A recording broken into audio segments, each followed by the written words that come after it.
Good morning, children. Yesterday we have discussed about restriction enzymes. So today let us continue with the topic.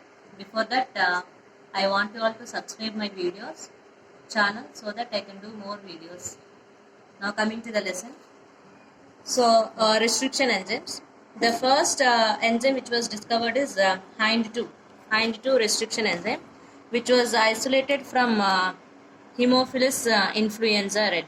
It was isolated from a bacterium Haemophilus influenza red, and this Hind2 it can cut the DNA fragment at a specific site, which is called as recognition site.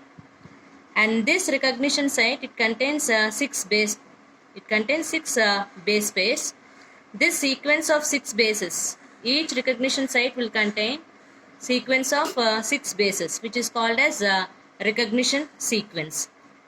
So every restriction enzyme will have a specific recognition sequence of six bases. So far 900 restriction enzymes have been isolated from 230 strains of bacteria. So far 900 restriction enzymes have been isolated from 230 strains of bacteria. Now coming to the nomenclature. Nomenclature is naming of these restriction enzymes. So these restriction enzymes are named from the bacterium from which it was isolated. And each restriction enzyme will have genus, species and the strain from which it was isolated. For example, EcoR1. This is an restriction enzyme which was isolated from Escherichia coli. E denotes Escherichia, which is a genus. CO denotes coli, which is a species. And R denotes the strain. RY, it was isolated from RY13 strain of Escherichia coli bacteria. And 1 denotes the order of isolation. That is, it was the first enzyme which was isolated from RY13 strain of Escherichia coli. So in this way all the enzymes are named basing on the bacterium from which it was isolated. Now coming to the next list, all these restriction enzymes, they belong to a larger class of enzymes called as nucleases. They all belong to a larger class of enzymes called as nucleases, and these nucleases are of two types: exonucleases and endonucleases. Exonucleases and endonucleases. So now first let us see exonucleases. Now let us see exonucleases. So the nucleases, the enzymes which cut the DNA on the extreme ends, either on 5' end or 3' end, they are called as exonucleases. The nucleases which cut the DNA fragments at the extreme ends are called as exonucleases. Whereas endonucleases, these cut the DNA fragments within the DNA molecule, are called as endonucleases. The enzymes which cut the DNA within the DNA molecule are called as endonucleases. Now these nucleases, these DNA fragments are cut in two types, or the cleavage patterns are of two types: staggered cut and even cut. Staggered cut and even cut. In staggered cut, this arrow denotes the cutting of DNA. So in staggered cut, the restriction enzymes will cleave the phosphodiester bonds at different positions on two strands. Such a cut we call it as a staggered cut.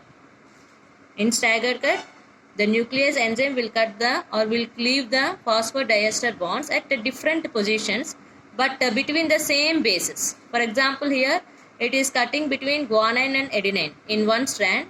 Similarly, in the other strand also it is cutting between guanine and adenine, but at different positions. Such a cut we call it as the staggered cut. As a result, we get here the bases which are unpaired, or the ends which are unpaired. These ends are called as sticky ends or cohesive ends. These ends with unpaired bases are called as sticky ends or cohesive ends. So these sticky ends or cohesive ends will enable another DNA molecule with the sticky ends to come and pair with it.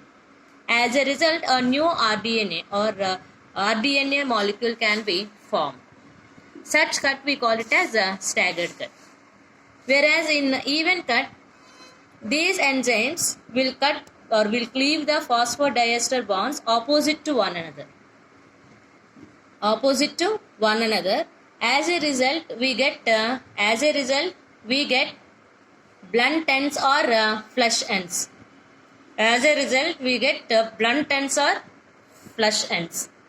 And such a cut is called as the even cut. So here we don't get any cohesive ends here. We get blunt ends or flush ends. These are the two types of cut.